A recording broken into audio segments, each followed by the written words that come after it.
It started with a game of truth or dare at a gala. My wife lost. Her dare was to divorce me. I was about to grab her glass and drink the penalty shot for her, but she pushed my hand away. I've never forfeited a game in my life, Caleb. Why should you forfeit for me? After we signed the papers at the courthouse, she cooed at me.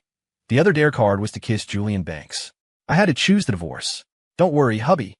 It's just 30 days until the paperwork is finalized. As soon as it's done, we'll remarry immediately. Think of it as a chance for me to throw you a real wedding this time. Naively, I believed her. I thought this was Serena Sterling's elaborate way of surprising me with the ceremony we never had. 30 days later, I received a notification. She and Julian Banks had just obtained a marriage license. I'm so sorry, hubby, she told me later, voice dripping with feigned helplessness. I lost the game again last night. The dare was to marry Julian. You won't believe what the other option was. French kissing him for 30 seconds. How could I betray you like that? Of course, I chose the marriage license. Don't worry, I've already filed for an annulment. Just give me another 30 days, and I'll definitely marry you. I blocked Serena's number and vanished. I stayed gone for 3 years. 3 years later, Serena finally found me. By then, I was the father of 2 children. Ismail the hair. I lost the game too, Serena. The dare required me to choose between having children with another woman or bankrupting the Sterling family. You were always so good to me. So naturally, I chose to have kids with someone else. At the airport entrance, I smiled politely at her. So, Miss Sterling, if you'd please step aside, you're scaring the children. Serena stiffened, her gaze dropping to the 2 toddlers holding my hands. Her composure cracked. Caleb Stone, are you trying to spite me? You actually have children? I looked for you for 3 whole years after that day. And you went off to have kids with someone else? How could you? I don't believe it. You're using someone else's kids to trick me, aren't you? Let me see if they look like you. Seeing Serena lunge toward the twins, I stepped forward, blocking her path, my demeanor hardening. Serena, I told you, these are children I had with my wife. She'll be returning to the States soon, so please have some self-respect. Step aside. If you continue to harass me and my children, I don't think my wife would mind finishing that other dare for me, the one about bankrupting your family. Security noticed the commotion and began weaving through the crowd toward us, frowning. Serena, losing face, turned angry. In San Francisco, the Sterling family is second only to the Pierces. Besides Victoria Pierce, who would dare claim they could bankrupt my family. Caleb, you've been scammed. I laughed coldly. How do you know my wife isn't Victoria Pierce? Serena let out a breath of relief. Caleb, you still can't lie to save your life. How could Victoria Pierce ever look twice at you? Besides, the marital status of the Pierce heiress is public record. I had it checked ages ago. Victoria Pierce has always been single. I checked yours too. Caleb, you're lying to me. For the past 3 years, you've been legally single, haven't you? I fell silent because I really couldn't lie. Victoria and I hadn't legally married yet. Serena spread her hands. See, Caleb, I told you long ago, you can't make it without me. Come on, let's go home. She had indeed said that 3 years ago when she convinced me to sign the divorce papers. Back then, she had cajoled me. Caleb, we grew up together. We promised to spend our lives together. How could a silly game separate us? You know me inside out. You should know what I'm planning. I'm doing this so we can marry again, properly, so you can shed that label of being a charity case husband and we can fix the regrets of the past. When I married Serena, her family was on the brink of bankruptcy. She had less than $50 in her pocket. To save face for her, I brought $5 million into the marriage as a live-in husband, saving the Sterling dynasty. Because of the rush, we had no ceremony, just a courthouse signature. Because of her words back then, I foolishly believed she wanted to give me a wedding, to marry me formally and end my humiliation. I foolishly waited for 30 days. Memory receded, and a look of mockery surfaced on my face. Go home to which house? Yours and Julian's? As far as I know, it's been 3 years, and you two still haven't divorced. The atmosphere grew heavy. Serena froze for a moment. She tried to explain. No, Caleb, listen to me. We went to file for divorce several times, but every time Julian had some emergency. But for 3 years, I really was looking for you. As long as you come back, I'll force him to divorce me this time. Besides, you're back with 2 illegitimate kids. Who else but me would take you? Security had arrived, faces cold. After I lodged a complaint about Serena harassing me, I picked up the children and walked straight to the waiting Pierce family limousine. I hadn't expected the first person I'd see upon returning to the U.S. would be Serena. Bad memories from 3 years ago flooded back, dampening my mood. My melancholy was interrupted by a video call from Victoria. Taking care of the kids alone. You must be exhausted from the flight, she said softly. I have 2 final board meetings here in Zurich. Once everything is settled, I'll fly back to join you. Seeing my mood, she looked at me earnestly. Caleb, I'm finally going to marry you. I'm so happy. I hope you can be as happy as I am. I broke into a smile through the gloom and nodded seriously. I'm very happy, Tori. Yes, I'd already started a new life. Serena was just a stain from the past. Why let her block my view and hurt my heart again? After settling into the villa in the Bay Area, I accepted an invitation to a gathering with old friends. I had disappeared without a word 3 years ago. They had been worried sick. I owed them an explanation. I just didn't expect Serena and Julian to be there, too. My friend looked awkward. Sully, man, I just wanted to throw a lively welcome back party. I didn't expect them to invite that crowd. I sat in the corner, quietly shaking my head. It didn't matter. These people had nothing to do with me anymore. 3 rounds of drinks later, they were playing that same game from 3 years ago. Childish and boring. At some point, Julian dragged Serena over to sit next to me. Caleb, long time no see, bro. I didn't think you'd ever come back. I thought you were too happy to remember us. I heard you got kicked out and came back with 2 kids. You aren't looking for Serena to be a stepmom to your baggage, are you? Serena interrupted in a low voice. Julian, don't say that. Caleb was tricked by someone. Caleb, I thought about it seriously yesterday. These past 3 years without you, my life has been a mess. I don't want to live without you anymore. Tomorrow, I'll arrange for the kids to go to the best orphanage, and then you can move back home. I asked, genuinely perplexed. You mean you want me to abandon my children to come to your house and take care of you and your husband? What? They interpreted my words as jealousy. Julian wrapped his arm around Serena's shoulders, laughing. Caleb, it's not that I don't want to step aside. It's just that our parents found out about the marriage license. Now the elders are watching us like hawks. It's really hard to divorce right now.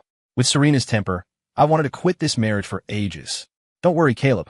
When you move back in, if anyone calls you a homewrecker, I'll defend you. No pressure. If I'd known divorce was this much trouble, I never would have made that joke back then. And you, Serena, why did you have to choose to marry me? If you'd picked the other option, we wouldn't be in this mess. Are you kidding? How could I French kiss you in front of all those people? If word got out, people would think I'm easy. Aren't you easy? Scumbag, scumbag, absolute scumbag. The 2 of them dissolved into laughter and playful shoving. I found it unbearably noisy and stood up to leave. Checking the time, I was worried the babies might be jet lagged, so I decided to say goodbye and head home. But as I skirted the crowd, I was blocked. The bottle pointed at you, Caleb. Dade. I was pushed down into a chair by 7 or 8 hands. Someone quickly slapped 2 penalty cards on the table in front of me. Pick one of 2, Caleb. Been 3 years. Don't be a buzzkill. I looked down at the text on the cards. Kiss a single person of the opposite sex in the room for 1 minute. Publicly reveal a photo of the last person you slept with. Just as I was about to grab a drink to forfeit, my arm was pinned. Serena slid in front of me. Choose the first one. Pick me. I laughed coldly. Is your eyesight failing, Miss Sterling? The card requires a single person.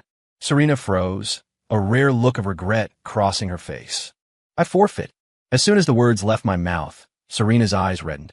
Caleb, I didn't realize you'd rather forfeit than damage my reputation. Actually, you could have chosen the second one and shown my photo. I wouldn't have minded.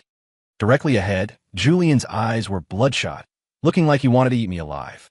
I smiled faintly and downed the alcohol. Sorry, but I have a new family now and 2 lovely babies. You all have fun. I need to go home to my children. The crowd jumped up to block me. What? You have kids? What about Serena? Who did you have kids with, Caleb? How come we don't know? Sit down and explain. You weren't hiding them from us with Serena, were you? Serena stubbornly blocked the door, refusing to let me leave. Caleb, we finally found each other again. Julian suddenly downed an entire bottle of wine, pointed a trembling finger at me, and slurred, Caleb, 3 years gone, and you think you can just waltz in and out? Isn't that a little rude? Since you got the hell out, why come back to disturb us? You knew I always liked Serena.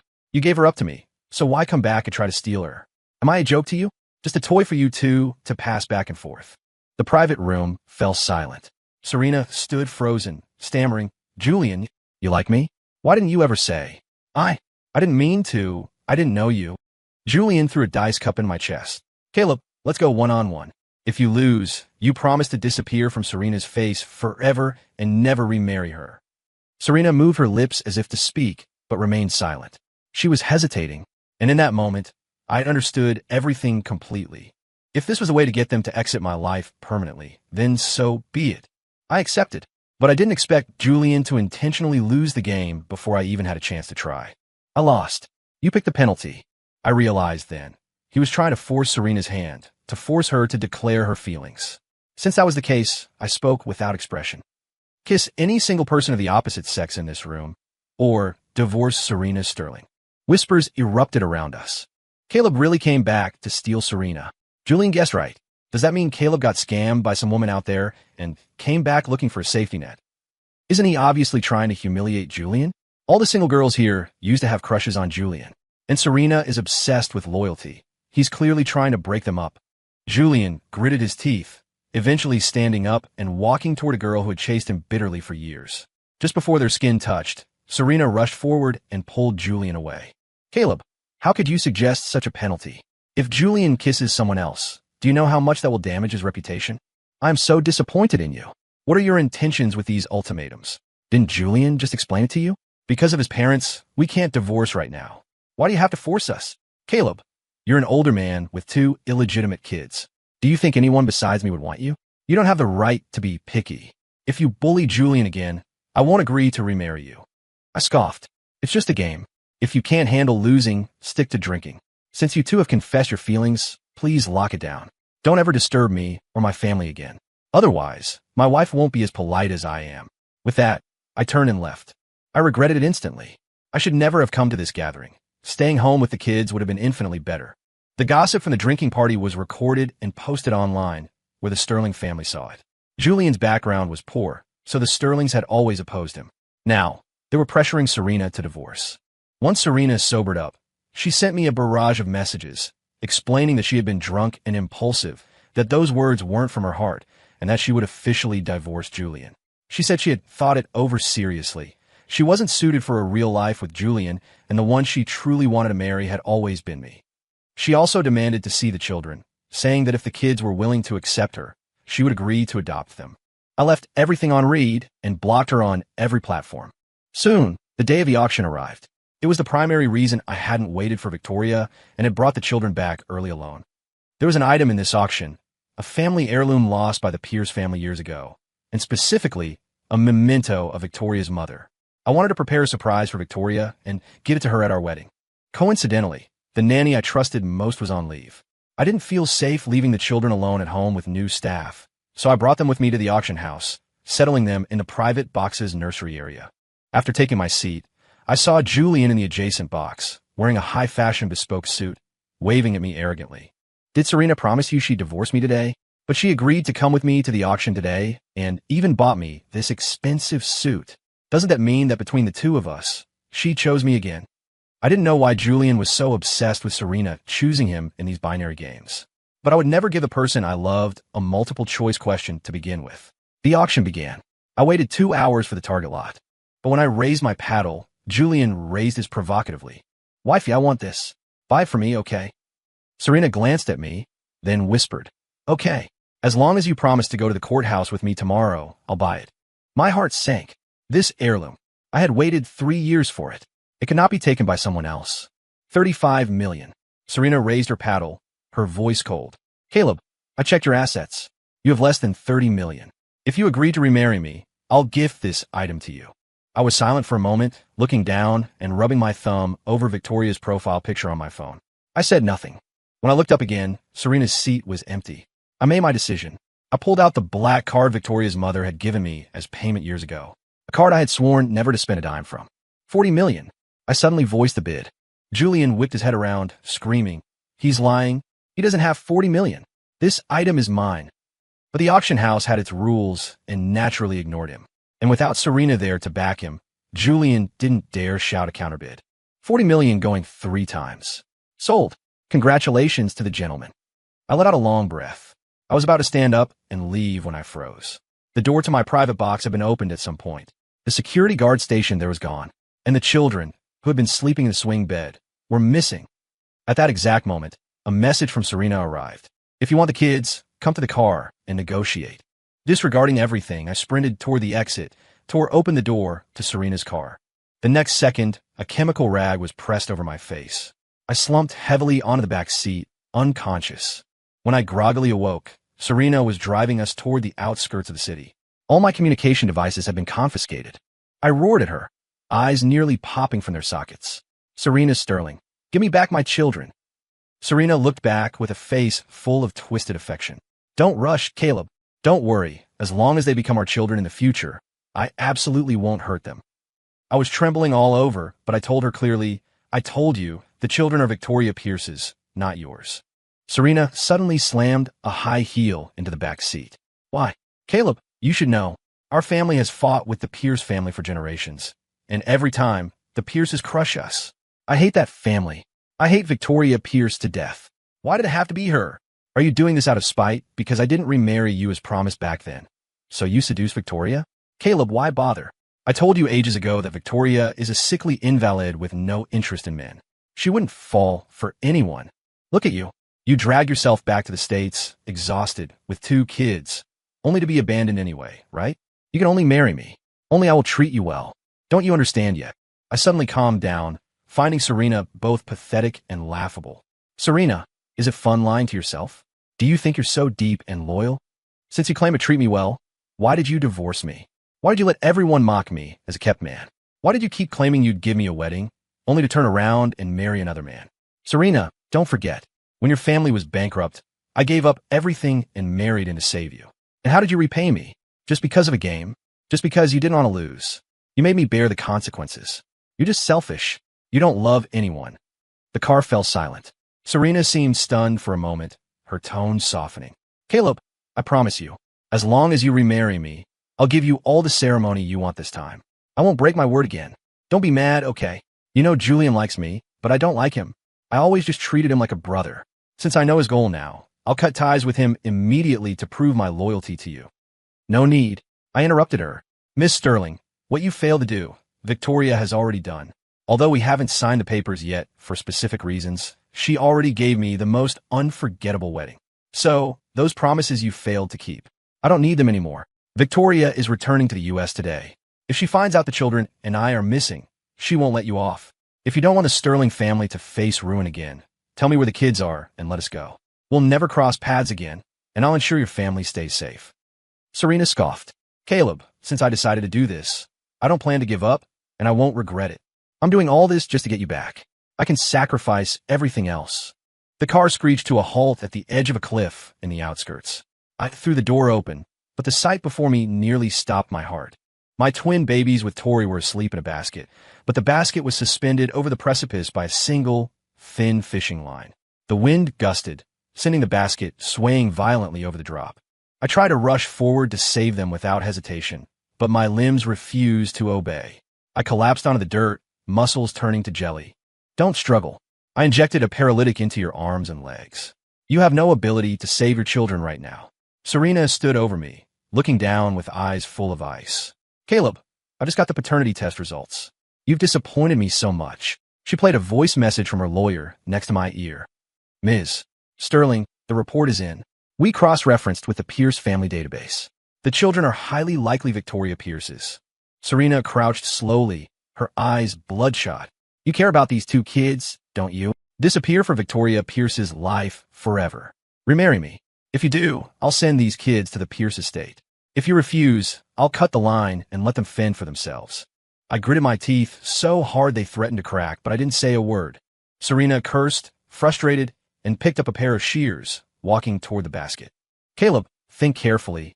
This drop is at least 600 feet. One snip, and your children are dead. My voice was raspy. Even if I can't beat you, Victoria won't let you get away with this. Oh, speaking of that, did I forget to mention? I found Victoria's private flight plan. By now, her plane should have crashed due to a mid-air accident. What? I felt cold all over, looking up in disbelief. I was met with the screen of Serena's phone. A breaking news alert showed a Pierce Group private jet from Europe had crashed upon entry. The sight is scene of devastation. I screamed, breaking down. Impossible. Serena, this is murder. You'll pay with your life. You're insane. Serena shrugged indifferently. Caleb, life without you is a living hell anyway. Why can't you understand me? If you had just agreed earlier, if you had just come back, Victoria wouldn't have had to die, would she? Tears dripped onto the dirt. My heart turned to ash. I knew I loved Victoria. Only Victoria. If she was dead, I would sacrifice my life to avenge her. A massive surge of adrenaline suddenly overrode the drugs. I lurched to my feet, snatched the shears from Serena, and drove them toward her. She couldn't dodge in time. The blade pierced her chest, but because my strength was failing, it wasn't fatal. Serena screamed at me. "Caleb, are you crazy? Is it worth it for a woman? I'm your first love. I'm the one you're supposed to be with. Can't you just forget her and start over with me?" I ignored her, attacking blindly again. She couldn't take it anymore. She grabbed a heavy cushion from the car and smothered my face with it. Oxygen depleted. My struggles faded. Just as I thought I was dying, a familiar voice rang out. "Serena Sterling, release my children and my husband, or I will cut your husband's rope first." The pressure vanished. My vision cleared. I saw my wife, Victoria Pierce, walking toward us from the distance, step by steady step. And beside her, hanging over the cliff edge, was a battered and bruised Julian Banks. Julian finally saw Serena and shrieked, tearing his throat. "Wifey, save me. She's going to drop me. I am scared." Serena froze for a second, but quickly regained her arrogant posture. "Victoria Pierce, you didn't die." "Whatever. You think grabbing Julian gives you leverage? Go ahead, try it. I don't love him anyway. Compared to his life, I care more about how important these kids are to you. As far as I know, you can't have children anymore, can you? The Pierce dynasty finally has heirs. How could you give them up so easily? Victoria, I'm the one negotiating here. Promise never to disturb Caleb and me again, and I guarantee your children will be returned to you safely. It's not a hard request, is it? You're famous for having no interest in men.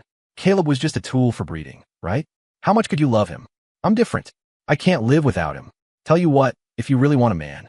Serena pointed at Julian. "You can have that one." Julian hung there, dumbfounded, then began to scream hysterically.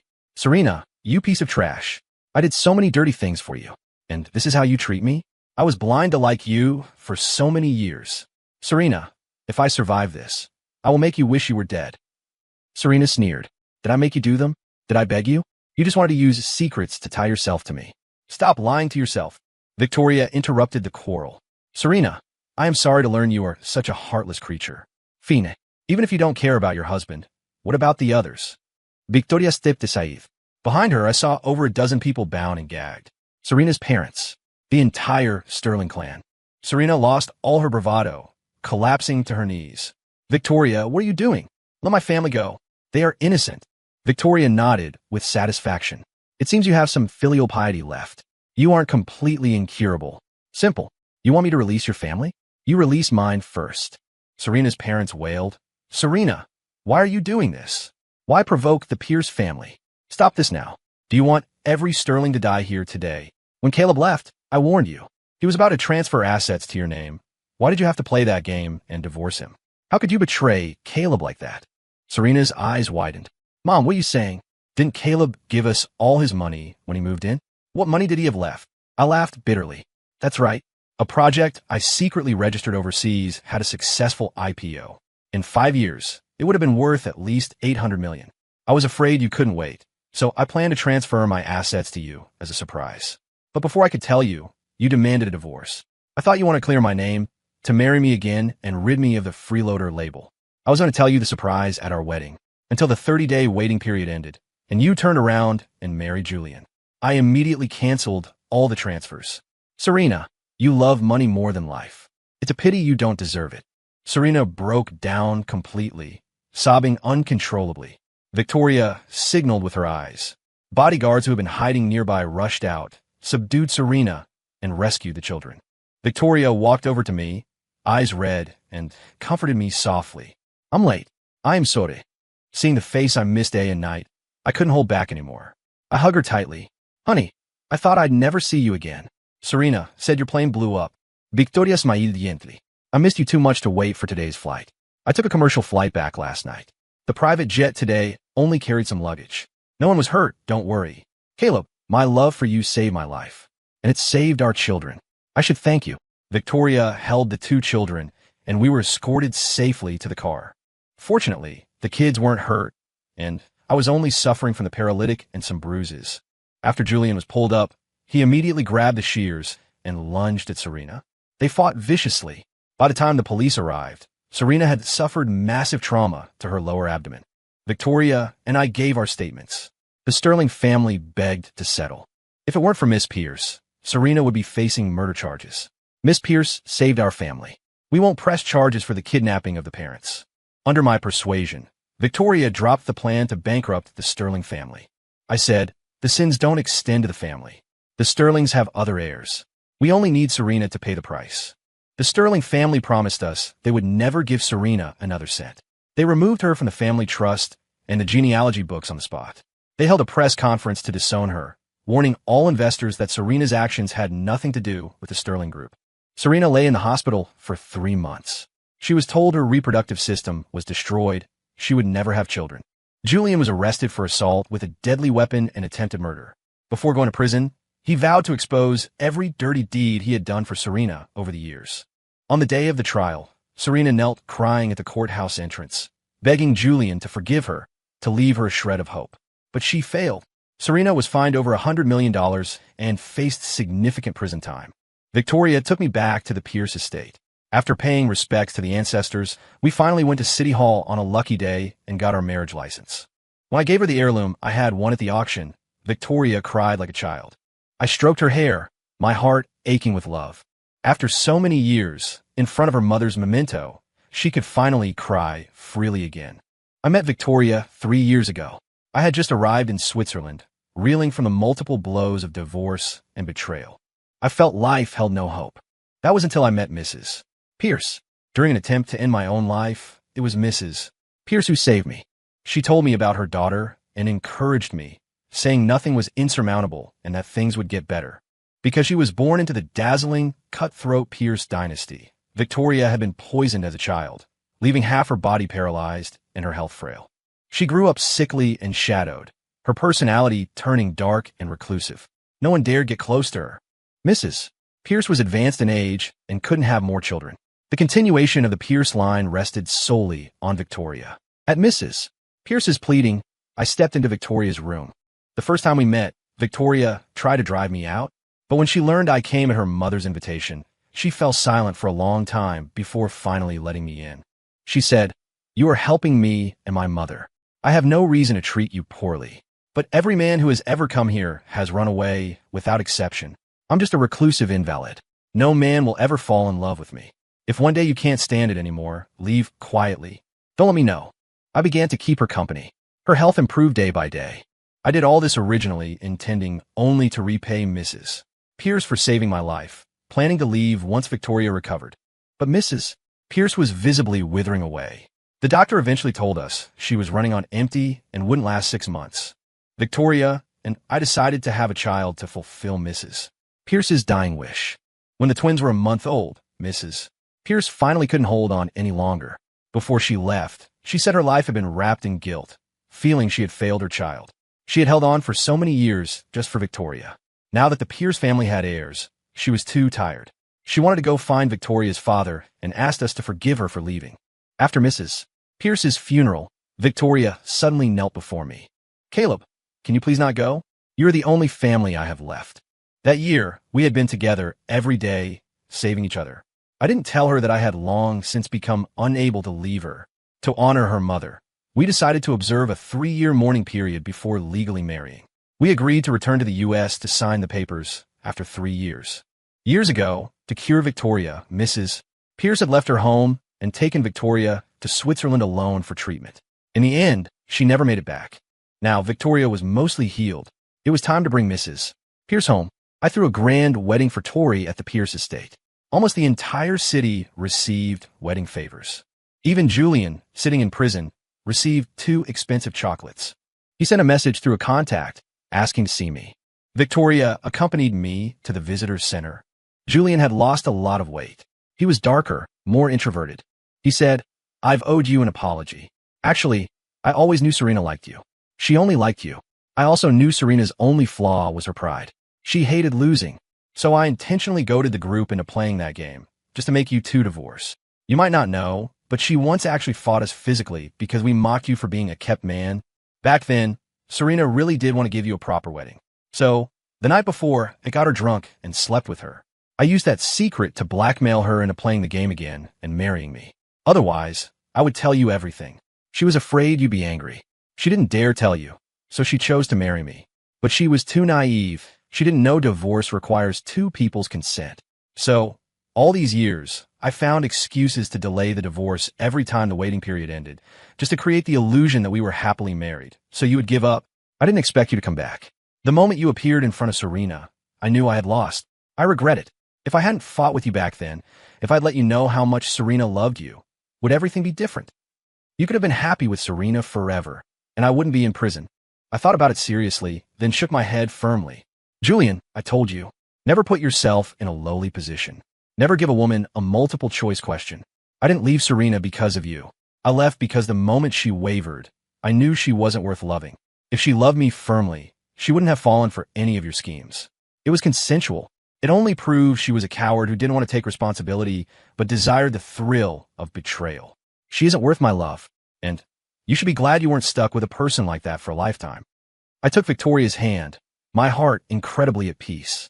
I have already found my own happiness. I hope that when you get out, you can turn over a new leaf and never appear in my life again. Story complete.